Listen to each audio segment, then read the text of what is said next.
Hello, Manchester, and welcome to Service Above Self, the monthly program of the Queen City Rotary Club. My name is Chris Dugan. Thank you for spending part of your day with us. We're excited to talk about the Queen City Rotary Club and introduce you to some of our amazing nonprofits. So thank you for spending some of your day with our show today.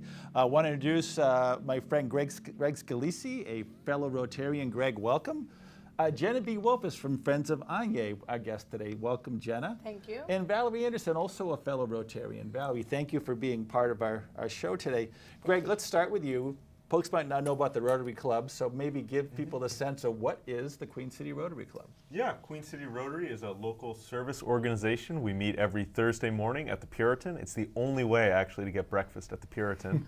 And we're a group of people who work and live in the Manchester area, and we do various community service projects, especially with youth. And when you think about the mission, Greg, and the opportunities there, what does that mean to you as a member of the club?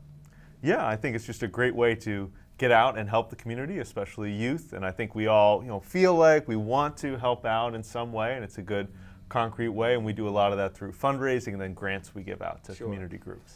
And let's talk more about that, because we do, we will talk about fundraising, but there are a lot of community service projects. So maybe give our audience a sense of maybe an example of what those might look like. Yeah, I was just at a planning meeting this morning, actually, for our Evening at the North Pole, which is something we do with the Manchester Police Athletic League every December.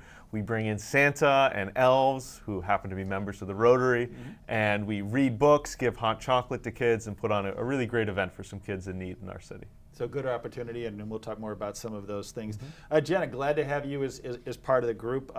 We've been thrilled to have Friends of Aine visit us many times, but give our audience a sense of what the organization does. What are you all about? Yeah, so we are, Friends of Aine is a nonprofit. We're named for Anya, who is a sweet little girl who died when she was 8, and her parents, Christine and David, were, of course, just grief-stricken and paralyzed for a time. They found some support eventually for themselves through peer support groups, and they found that to be really effective. What they didn't find was an abundance of support for their other daughter, Bella, who was just a bit younger than Anya, and they found one program that really seemed to help and provide a similar type of peer support model, but it was pretty limited in its scope. They started off trying to raise money to help grow that program, but as many nonprofits know, there are so many different facets to so many different nonprofit organizations, and their focus wasn't really grief support. They were a hospice organization, and so it got to a point where they couldn't grow the grief support element of their business and their offering to the degree that it could really meet the need of what was going on. So when Christine and David came to understand that, they worked with that program and took over the curriculum and grew it to what we now offer today. So we have in-center peer-to-peer grief support services for kids and families who are looking for a path to a hopeful future following the death of someone that they care about. Very important details there. How many folks do you serve on an annual basis, Jenna? So it's a complicated question. The short answer is in our center we serve up to 130 children, teens, young adults, and adult caregivers in each 8-week session. So we have a session in the fall, in the winter, and in the spring. We also do a lot of community outreach and work in schools. So we provide trainings and resources. Right now we have relationships with 231 schools throughout the state of New Hampshire, which is give or take a little bit half of the public schools in our state. So we're working to continue to expand that outreach. And we also have a community kit, and so that's one of our newer offerings, and another great way that we have found to collaborate with the incredible nonprofit community here in Manchester. It's such a rich landscape, as all of you Rotarians know, of so many different people serving youth in particular in different ways. And so we have developed a set of resources. It's based on the resources we provide to schools, but it's really tailored towards some of the nonprofits in the community. Manchester Police Athletic League, for example, has a kit and are able to mobilize some of these resources to support kids in their community who might be grieving. And we actually delivered another training yesterday to another similar organization. So that's one of our newer initiatives to collaborate and provide some of what we offer in center, but really trying to find kids where they are. And we know that kids have a lot to navigate, especially if their family's in a tough spot for any reason. So making it as easy for families as possible to reach what they need. And before we came on, you and I were talking about some of the projects that you have out there and the role that Rotary's played in that. Maybe share with our audience a sense of what those partnerships mean to a nonprofit like yours. Well, it's so inspiring to be in the same room as so many other passionate people and organizations working in the community to serve. So anytime that we're able to come together, and we do in so many ways, but it's particularly moving to connect with people like yourselves who are pooling their own resources, whether financial or otherwise, to serve the whole community together. It's really humbling to be part of such a rich nonprofit landscape here. That community kit really was inspired by that collaboration and by that work. The the school backpack, the Grief Backpack Initiative, came out of that same thing, working closely with the school district and trying to understand. We have educators on our staff, so it's really we have educators who are delivering those resources to other educators, so they really understand the world that they're coming from, and how to try to fit some of the work that we do into the already complex and overwhelming school day. Yeah. Overwhelming for kids and overwhelming for educators. For sure. Very well said. Valerie, I want to ask you the next couple. How long have you been a member of the Queen City Rotary Club? I've been a member about 10 years. And, you know, Greg was talking before about some of the programs and projects. Maybe share with our audience some of the projects that you've been involved in and what sort of strikes you over the time you've been a Rotarian. Okay. What strikes me, I'll start with that, is for me it's an oasis. I feel humbled when I go to the Rotary meetings because there's so many passionate, caring people. And just the whole concept of Rotary where, you know, they have the 4 rules where you don't say something unless it's factual and helpful and good. Yep. And so it's very nice, welcoming community. And then everybody works together as a team. Some of the things that I've worked on was working in the kitchen at where we feed the homeless, and also fundraising and cleaning up along the Riverwalk. And you know, it's really nice to work with other people, making your community a better place. Sure. And as a business leader, you're the owner of Mr. Max. You've been involved in some charitable outreach as well. Maybe give our audience a sense of what some of that has been, because there's quite a bit that you guys have done. Yeah, and it's a lot. When we first opened, we opened in 2010, and along with our servers and people who worked, we were giving money monthly to the various organizations. And we work with like Central High and their newspaper and other things, and we sponsor a little league in the summertime. And then what we've done is, over the years, we have a Mr. Max Gives Back program, and in October, every year, we do a fundraiser where for every take and bake sold, we donate $1 to MPAL and Boys and Girls Club. Oh, terrific. That's awesome. And then we got really ambitious, and this past spring we did another fundraiser where we gave $1 for every classic mac and cheese that we sold. Okay. And we raised money for the homeless veterans. Okay.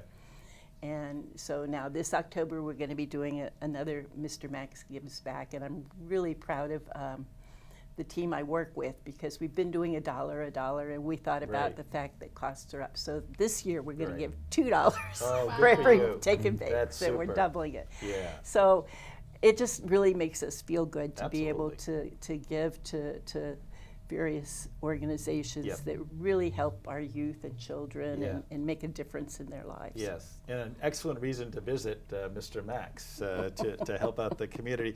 Jenna, you and I were talking a little bit about kind of not the struggle in a bad way, but sort of some of the things nonprofits talk about a little bit. What do you wish the public knew more about the work of Friends of Aine? Yeah, well, I'm sure we're not alone. Like we were saying, all nonprofits face this challenge a little bit. I mean, we all are trying to do a lot with a small team, and we're no exception. We have staff that are focused on supporting schools. We have part-time staff who are helping us understand data so that we can better tell our story and reflect all the nuance of what's happening inside of our walls and out.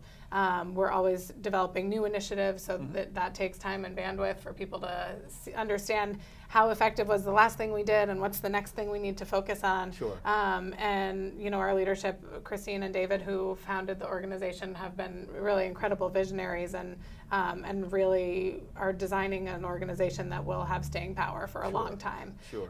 One of the things about our mission in particular that I think I'm always trying to get the word out there about is that people think about grief and they think about sadness, and certainly sadness is a part of grief for a lot of people, and so is laughter, and so is hope. And our center is a house, and it was really important for the team at the time to find a house where we could offer these services that didn't feel like a school, it didn't feel like a hospital, it didn't feel like a clinical setting, but a place that could really be home for these kids and families. Sure.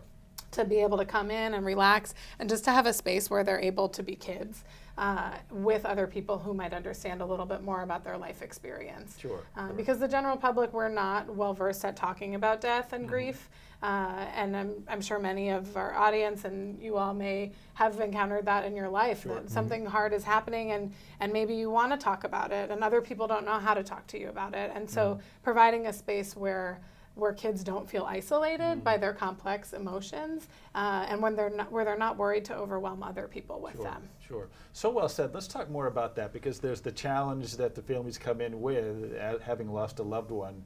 But then there must be other things that you guys are seeing that kids are facing. So maybe speak a little bit, Jenna, about general challenges of young people and families and what they might be facing in addition to the real grief that they're facing. Yeah, and we call some of those things secondary losses. Okay. Oftentimes, especially if there is, sometimes there are challenges related to the death, and sometimes they're not. Right? Life has challenges anyway. Yep. And when an adult in a family dies, a lot of times there's less income, and then maybe as a result people have to move or change schools. So the way that those things affect the surviving family members really varies, but there are some commonalities. And again, that's where we're able to tap into the community and really work closely and refer back and forth with other organizations in the city. And where we're able to be kind of a haven for people to share those resources. So every child that comes to our center needs to also be accompanied with an adult. And the adults are invited, not required, but most of them choose to participate in a group as well. And that ends up being certainly grief peer support for them, and also resource sharing of the things that have been helpful to them when they navigate some of the maybe logistical and less emotional parts of the loss that they're processing. And so incorporating some of that into our work in the community too has been important, and having conversations with adults in other places where we may not be that's a focus going forward, is how are we able to scale this to get the resources and the information and the spirit of what we do in places where we can't get our staff physically.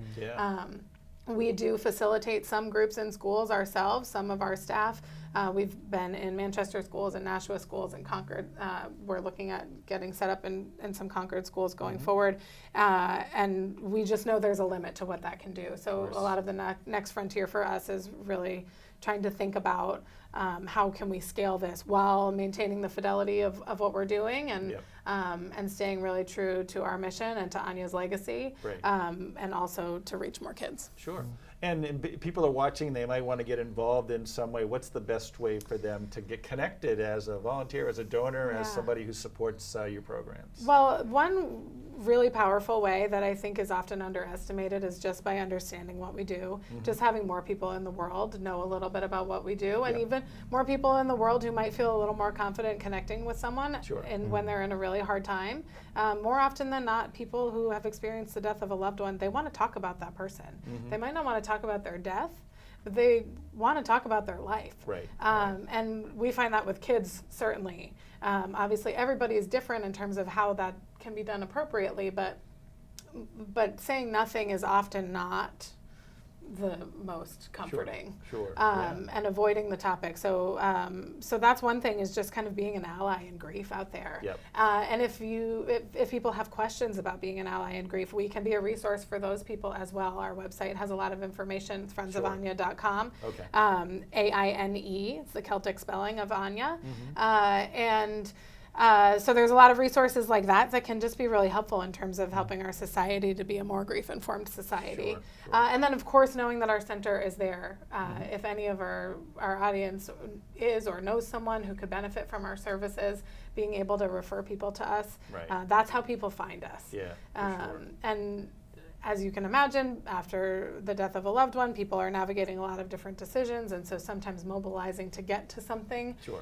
is challenging. And we try to eliminate as much friction in that process as possible, but the more people out there that know about us, the more people can kind of plant that seed and really let people know the core of our message, which is that they're not alone. Right.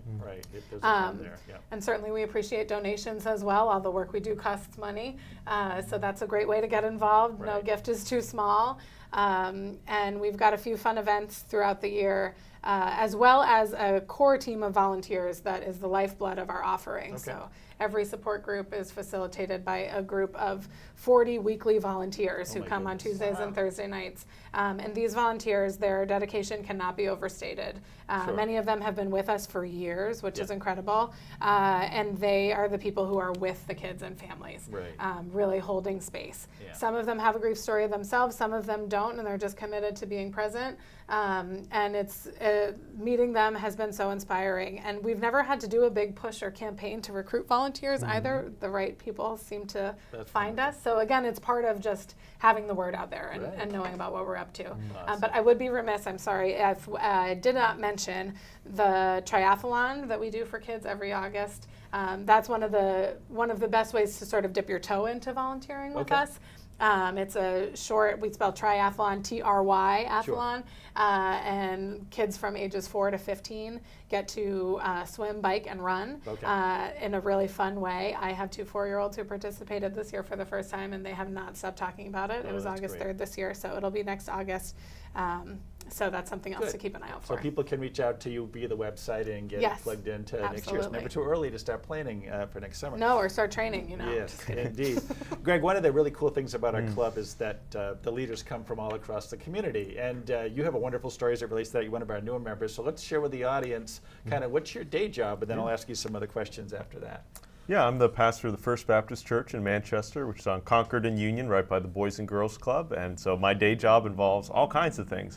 Sure. I lead worship on Sundays. On Monday afternoons, you can usually find me at St. Anselm's. I go there to their library. They have all these biblical commentaries. I'll start prep for next week's sermon. And then there's also counseling for people going through things like grief. There's budget meetings, meeting with people, just all kinds of work. Sure. And whether it's through your ministry, Greg, or the Rotary Club, I have to think you have a perspective on what kids are going through these days. Maybe share some of your observations around, what young people are facing across our community. Yeah, no, we have Sunday school and a weekly youth group, and when I meet with those high schoolers, it's really striking to me how much things have changed. I'm not that old. High school was just a little over 10 years ago, but it really is just a radically different experience, Sure. especially with the technology and the busyness and the distraction. I mean, the students are able to check their grades on their phone. Yeah. Every day they're wondering, how did I do on that test? How did I do on that quiz? Or we used Yeah. to worry so much about kids, they got idle time on their hands. What are they going to do? And these kids seem to have no idle time. Sure. They seem to be running from one activity to the next and Yeah. very stressed about all of it. Are there things you're learning through that, Greg, that maybe you didn't realize going in, but you have maybe a greater appreciation for? I'm just curious. Yeah, I think even when I was in high school, just 10 or so years ago, there was sort of one unified high school experience. Right. You might have been an athlete or a band kid, Yep. but most kids went through roughly the same thing. Okay. But then being here in Manchester, you see that high school is just such a different experience for people, depending on their family background, their ethnic background, their social economic class, and then also just what they're doing in their time online, which Right. can vary radically from the straight A students who are just doing extra study or starting nonprofits themselves because they want to get into the best college versus kids who are talking to people on the other side of the world they've never met all the time and just Right. the content they consume, how they spend their time. It's Sure. radically different from kid Yeah, to kid. it sounds like it. Greg, we all have a story about how we connected with Rotary the first time. Share with the audience today, how did you get connected to the Queen City Rotary Club? Yeah, I was talking to a friend in my church just about how can I meet new people. I've only been in Manchester about a year now, and I was wanting to, one, meet some people, and two, find out more about just what's going on. Because, I'm new here, I'm not someone who grew up in Sure. Manchester, and they said, well, why don't you check out the Rotary? And I went, and it was really great to find out about some of the nonprofits and what's the work going on in the city, because we have a speaker come through each week and talk about that, and great also to meet all the other Rotarians who have that background in the city, who know what's been going on, know the different programs, charities that are out there. Yeah. And what is it that keeps you coming back? Because you're very visible in our club. There's a lot going on. What are some of the things you enjoy most about it, and kind of what keeps you engaged to show up early on a Thursday morning and be part of the group? Yeah, it's an easy, low-stakes way to learn about what's going on in the community and to meet other people. Sure. And I think that's something a lot of people want, right? We want to know what's going on in our town and our community, but it can be kind of hard to figure out. We want to spend more time with other people, not just alone on our computer. Right. And we say, well, how am I going to do it? But then you get this easy, well, every week there's going to be a group of people. They're going to be at the same place. You're going to be eating breakfast anyway. Yep. And there's going to be someone come from a group like Friends of Aine who's going to share about great Right. work going on in the city. For sure. Valerie, same question for you that I asked Greg. How did you first get connected to the Queen City Rotary Club? And I was having to kind of go back in my memory. About 10 years ago, I went to a Tri-City Expo. I think the Chamber of Commerce did it. Yep. And Rotary had a table there. Okay. And I had been thinking about the first years when we opened the restaurant, we were so busy I couldn't, and I was ready to kind of get more involved in the community. Right. And I knew somebody who was at the table, and so I was talking with her, and she said, "Well, come to a meeting." Sure. And I was inspired right off. I love the fact that every meeting there's projects and service opportunities that are talked about, and the speakers are fascinating, and you learn so much about things going on in the community, and you learn about many of the nonprofits that are doing things, so you kind of get connected where if you feel moved to volunteer with something, you're making those contacts. And in fact, I had a question for you, Anya. Jenna, the volunteers for Anya, are there any special skills or abilities a that great they question. need? Good question. Really, a heart is the main requirement, and the time is the trickiest piece. We train, we provide the resources, we provide the support. There's always someone with you. You're never on your own, which is best practice for a number of different reasons. But we've seen people from there are business people, there are social workers, there are retired school counselors and teachers, people from restaurants, all different backgrounds. Sure. Yeah, because as you were talking, I know a lot of caring people, and I was just sitting there Absolutely. thinking like, oh, I've got to tell them. Yeah, see, that's how it happens. That's a how tremendous it works. question. And Valerie, before you were talking about the different things that you've done as a member of the Rotary Club, and there's a lot of special events that we have. Does anything stand out for you as one of your favorites when you think of the Rotary Club year? Well, the biggest, everyone that I've participated in, I've enjoyed, but I guess the biggest one is always the Comedy Bowl, Okay. which is the big fundraiser, and usually it's in January. And being a restaurant, I've always been involved with providing food for Yes, that, and yes. so that's probably been my biggest contribution as far as something I do physically for Right, the club. right. And again, I just really enjoy when I work with the club members. Everybody is always so enthusiastic about what we're doing Right. and welcoming. So you go in, like you go into the kitchen where you're feeding, and immediately you're happy to be there. You're going to be, serving food, but Sure. it's like fun. I got to tell you, years ago somebody said you have to pick a song that's your motto song. Okay. And around that time, Cyndi Lauper was doing "Girls Just Want to Have Fun." Sure. Yep. So I decided that was my song.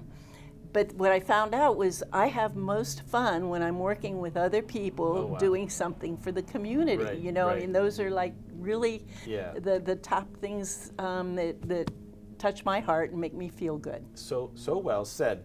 You're watching Service Above Self, the monthly program for the Queen City Rotary Club. If you're interested in joining us, we meet each Thursday morning at 7:30 at the Pearden Back Room. Guests are welcome, so please join myself and Greg and Valerie and a lot of other wonderful folks. Would love to have you as a guest, and again, you're welcome. Learn more about us at queencityrotary.org. Jen, I want to ask you the next couple. How long have you been at the agency? Almost exactly 6 months, actually. I just joined in March. When I met Christine and learned about the work that they were doing, I was just so blown away. And it's been a real privilege to get to know the rest of the team and some of our families and see the work in action. I'm actually volunteering to run my first group starting today, so I'll be co-facilitating a group of 7 to 9-year-olds starting this evening. So Sure. I'm still diving in, but have been so impressed so far and grateful for the opportunity to help them grow. And what do you enjoy most about your work so far? Kids are just amazing. I mean, you all know this. It's such a focus of the service of the club, but they're more resilient than we can imagine. And we think about the delicate and particular needs of kids when they're grieving, and it's important that we meet them. They need us. Sure. And when we show up for them, the ways that they show up are just incredible. Right. So hearing those stories and seeing those journeys unfold for the kids and families is really rewarding. Right.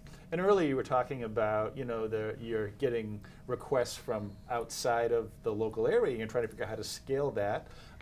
When you guys look at the future, which might be changeable, what are you envisioning when you look around the corner in terms of the next maybe 6 months, 12 months? I mean, what are you guys thinking about? Yeah, so we're always balancing how do we keep doing the core of what we're doing Right. forever Yep. with how do we keep reaching more kids Okay. and stay just as effective with the way we're doing that. So this year we hope to pilot a scalable model to be training more people who aren't necessarily our staff to do work that's closer to what we are doing in our center and, Sure. and when our staff work in schools, and really continuing to get the word out. As we meet the growing need. The statistic that we have through the childhood bereavement data model that Judy's House out in Denver has put together is 1 in 12 kids in New Hampshire will experience the death of a parent or sibling before they turn 18. Okay. And before age 25, that number more than doubles. And so we really are working to help people understand that it's a widespread need, and it is at the root of a lot of the other challenges that young people face. Right.